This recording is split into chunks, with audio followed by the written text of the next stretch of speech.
Paul Sztorc. He's worked on Drive Chain, a peer-to-peer sidechain technology designed to bring completed technology to Bitcoin and do several other amazing things as well. So, Paul Sztorc, thanks.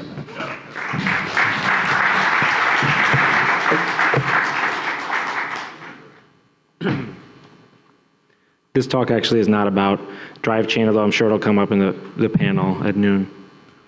Let's see if I can, okay, here we go. Okay, so hi, my name is Paul Sztorc. I have a relatively mainstream background. I went to public school in Connecticut for 12 years, and then I went to a private engineering college in Ohio, where I studied economics and statistics. I then worked a kind of pre-doctoral research statistician job at Yale University for 2 years for a man named William Nordhaus, who just won the Nobel Prize in Economics a few months ago, or the Swedish Bank Prize if you prefer. And so my economic training is relatively mainstream. But despite all of that, I fell in love with Bitcoin in 2012, and I published Bitcoin research on my blog, truthcoin.info, since 2014. And I presented at many Bitcoin conferences, especially the Scaling Bitcoin conferences, as well as Building on Bitcoin last summer and TabConf earlier this year. The topic of this presentation is an idea for getting the public sector, and I put it there in a kind of scary red blob, to substantially inherit most of the reasonableness of the private sector. And so this presentation is not about replacement. It is not about replacing the public sector with the private sector via some mysterious process that no one will explain. It is just about improving the public sector. So you have to decide how anarchist you think it is. It's up to you. But it does involve markets. It's very Hayekian, so we'll see. Here is the entire talk in one slide. The problem: politicians are installing bad policies and getting away with it. Solution: make it easy to find the bad politicians and get rid of them. And specifically, we're going to create some assets whose value reflects the politician's competence. And then we'll make the pricing data available to the public, and they'll just vote for whoever has the better numbers. So people might have this information available to them just before they vote. And so for each person running, there's a column here, and it just gives forecasts about how life will be if the person's elected. The first row guesses how much the government will cost. The second row guesses how economically prosperous the citizens will be. And the third row just maybe would cover things like invasion, war, healthcare, mental health, gun safety, whatever. It just kind of catches all these things, and people will just look at the two numbers and decide which one they like more. So where do these numbers come from, and why would anyone take them seriously? And that is what this talk is about. And so first, I'm going to give some background knowledge, and then second, I'm going to talk a little bit about democracy and what I call electoral feedback. And then I'm going to talk about these event derivatives, which are usually called prediction markets. And fourth, I'm going to combine these ideas, and fifth, I'll explain why I think this idea actually will work, unlike other ideas that don't work. Those last two are super short. Take about 60 seconds, I hope. So the background knowledge that you need to have in a nutshell is that this idea is very old, and a lot of super smart people like it, including many cypherpunks. The second is that I've already basically implemented the idea, so it's not vaporware. And the third, there is no like scam ICO or any kind of like weird scamming thing in this project anywhere, which I'm going to explain. So the first name I'm going to drop is Hal Finney. A lot of people think that Hal Finney is Satoshi Nakamoto. He received the first Bitcoin transaction. He liked this idea a lot. He's calling them conditional prediction markets. I'm going to call them multidimensional event derivatives later. The second name is Robin Hanson, who Ralph Merkle is name dropping him as an important guy. This is basically Robin Hanson's ideas, just put on a blockchain. And Ralph Merkle built most of the technology that Bitcoin uses. So this is more name dropping, which is that this was a paper that was put out in order to try to convince the government to stop interfering with prediction market development and research. It's signed by a giant list of people. All these people either like will win the Nobel Prize or have or should. They're super, super well respected. And they all signed this paper, but it's kind of going nowhere, hence the blockchain emphasis that I'm taking a sort of more getting further away from the high road because it's been shown to be impractical. So the second thing is that this talk assumes that someone will solve the so-called blockchain oracle problem, which is a technical problem. In order to make these assets, you need it to be solved. Fortunately, I personally have solved it, so there's nothing for you to worry about, and I wrote this paper about it a long time ago. And this paper has some pretty cool endorsements from, we got Roger Ver up here. We also have Andrew Polstra, who I think is the brightest technical mind in the space. And we have also Adam Back, CEO of Blockstream. And we even have a smiley face from Peter Todd. So it's like basically as good as it gets, I think. This paper that I wrote spawned virtually all the projects in this area, some of which I'm more proud of than others. But the only one I really like is this one at the top. I oversaw its development personally. It's a fork of Bitcoin Core, and it was assembled by 2 different Bitcoin Core developers over a period of about 24 months. And I run the project website where I put content, like papers and this presentation. And here's some screenshots. Oh, there we go. Some screenshots, which hopefully by the end of the talk, they'll kind of make some sense to you. So we have some events here. They're like in a big list. And then we have some markets. They have prices. And then we have like a trading view where you're like buying and selling things. So that's just kind of to show it's not vaporware. This project could theoretically be live on the Bitcoin BTC mainnet as early as this autumn, but you never know about that type of thing. That depends on a lot of variables, so we'll have to see about that. So finally, I just have to mention there's no ICO and no like weird utility token going on here. There is a second token, which leads to misunderstanding, so I'm going to explain it in about 3 sentences.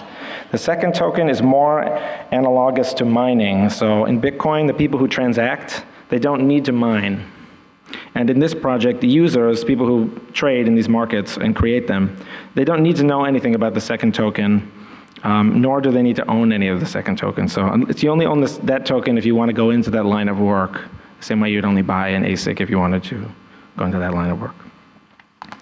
Okay, so now the talk can really get started, actually, for real. So the question is, why is the public sector so disappointing? Because it's really everyone that hates it. It's not just people who come to an anarchist conference in Mexico. It's kind of universally, culturally, it's just disappointing for people. And the question is why? And the argument I'm going to put forward has nothing to do with morality or with lofty abstractions such as freedom or whatever. It won't even have that much to do with economics. Instead, it has more of like a physics or biochemistry flavor because it rests on this idea of feedback. And this is an idea of feedback in the free market where you have bad products being sold and consumers don't like the products and they buy fewer of them, which punishes the merchant who's selling them. So a free market doesn't mean instant utopia, right? But it does mean that things improve, and they improve basically as fast as possible. And so the modern democracies that most of us live in, for better or for worse, also have feedback called voting.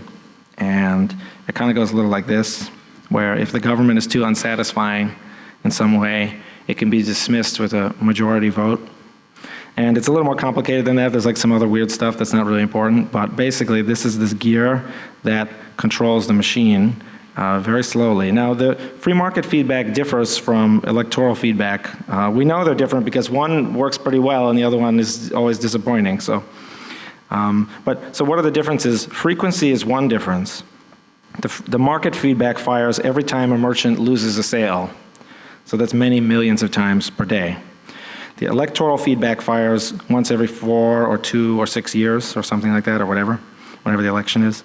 So that's one big difference, but I think that difference is actually relatively trivial in comparison to something that I call research. And so you see there's actually even more feedback loops than you originally anticipated, because when a disappointing sale is completed, the consumer suffers. And the desire to avoid suffering stimulates the consumer's search for alternatives. And I call that search effort research, for lack of a better word. I don't know what else to call it. Okay. Now, in both sectors, public and private, you have to do your own research, so to speak, and you have to pay for your research. Research consumes your scarce resources, especially your time. The important things in your life, you research a lot. Buying a house, you research it a lot. But picking out a hotel room, on the other hand, you do not do as much research. You only do a little bit. Cosmetic surgery, you would do lots of research. Buying a new pair of flip-flops, very little research. So the problem with elections is that your single vote will almost never affect the outcome because there's so many voters. And people pretend that their vote matters in order to feel important. But really, they know it doesn't matter. So if you master the issues and the candidates and do a lot of research, it won't change your life in the slightest because other people are not doing any research. So there's never any reason for you to do any. Now, of course, this is a big oversimplification, but I think it's basically the explanation for what's going on here. Voters usually admit that they don't know what they're doing, and I have here 71% of Americans cannot even name their congressional representative, let alone like know what they've been up to or whatever. And why bother learning who the representative is? Because it basically makes no difference. So, at breakfast on election day, voters will carefully weigh the costs and benefits of different breakfast foods that they could eat. But when they go in to vote, they won't really know anything about the costs and benefits of their choices, so hence this idea to kind of give them that information. Now, an implication of this theory is that the idea of educating people in order to make them libertarians or make them experts in economics will never be able to actually solve this problem and improve society.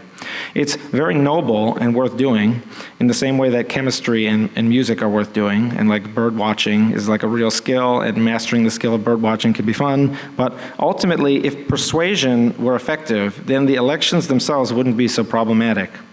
Friedrich Hayek would have been wrong about information diffusion, and a centrally planned economy would be more efficient than laissez-faire. So the research incentives are the whole problem in the first place. So now what should we do instead?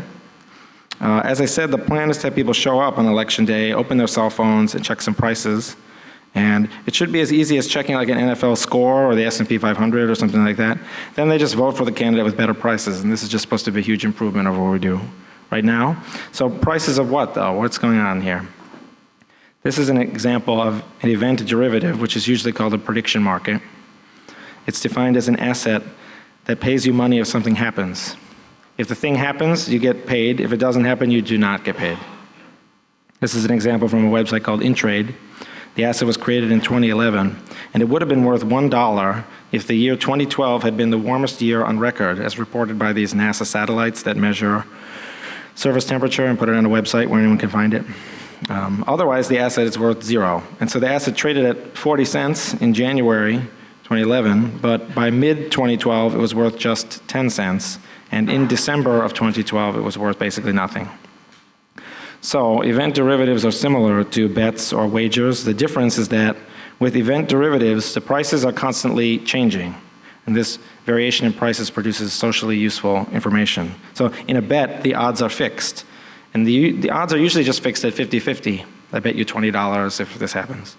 And where's the fun in that, you know? With these assets, the market price is the objective likelihood of the event that the market is about. So as 2012 went on, it was becoming clear that it wasn't going to be the warmest year, at least according to these satellites. And so the price collapsed over time. The topic of prediction markets usually reminds people of election betting, which is good, a good start. These are assets that pay out if the candidate wins. This right here is an example if a candidate won the 2016 Republican presidential nomination. So after the Iowa straw poll, Trump's price in blue plummeted because he didn't do as well as people thought. And then it surged after he won South Carolina. Now, is this what I suggest that we do? A lot of people think that this is what I want us to do, but it is absolutely not at all what I want us to do. This is lame.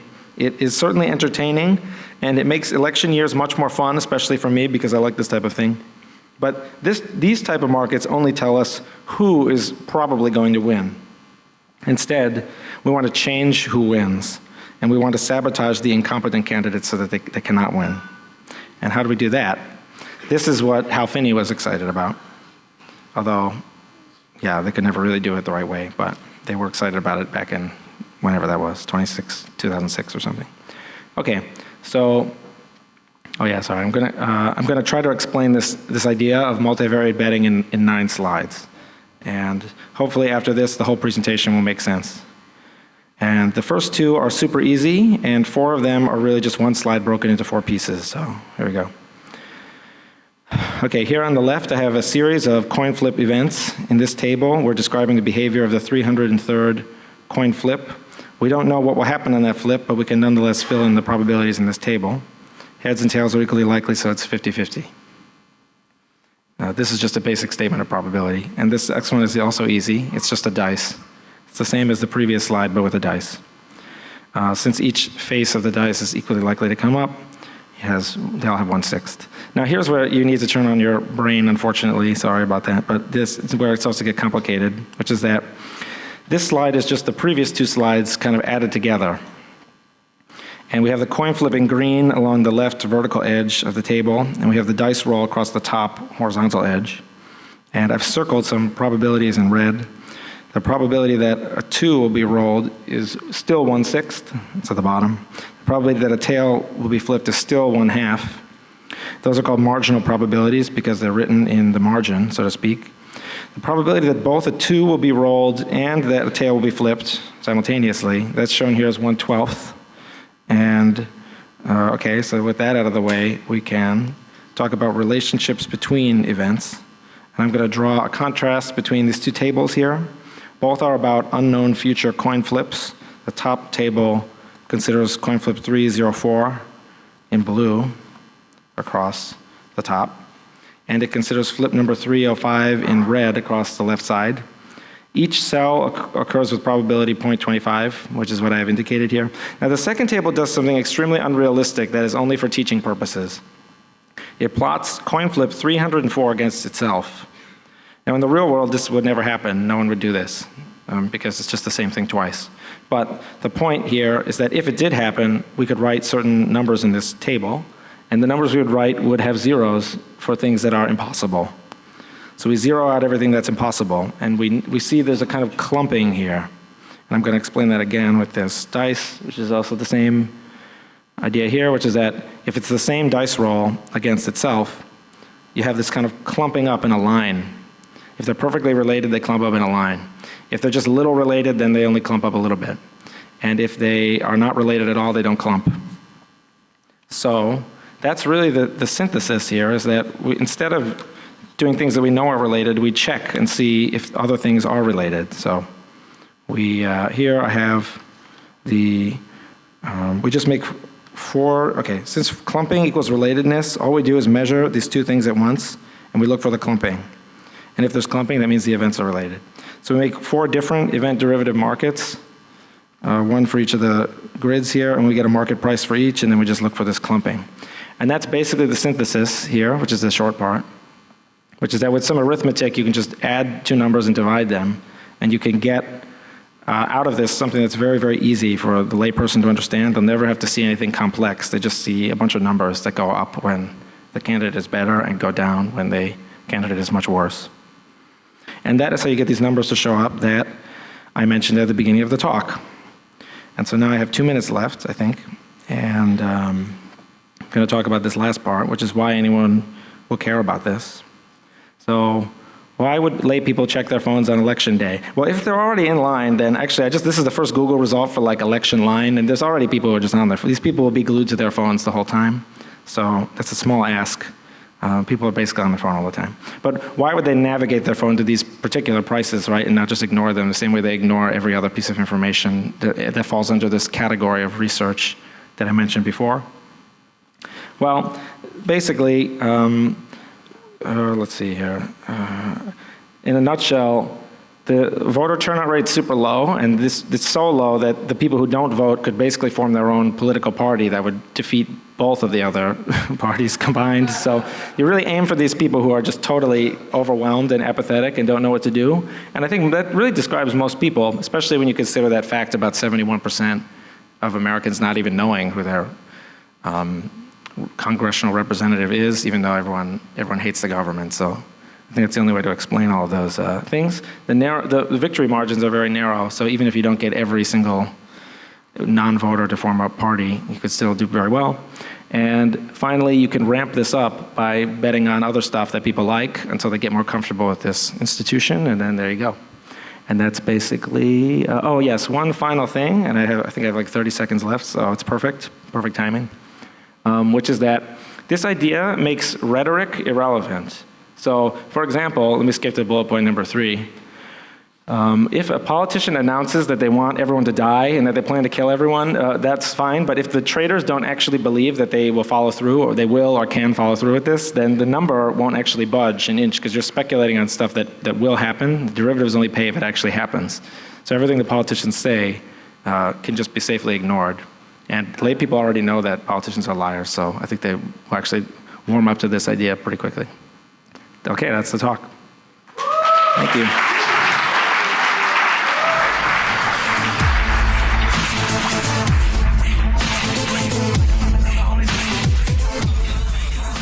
Anarchapulco, it's so hype, I'm trying to tell ya. This the event of the year and best vacation ever. Ron Potter, Jeffrey Tucker, just to name a few. Get your tickets, you don't wanna miss it. You should roll through. Talking politics to health and self-improvement to investing. So many things, not one thing. Learn how to live life unchained, yeah. 4 days vibing on the beach, time to connect. All about growth, way more than a conference. This is Anarchapulco, yeah. Let's go. You ain't seen nothing yet.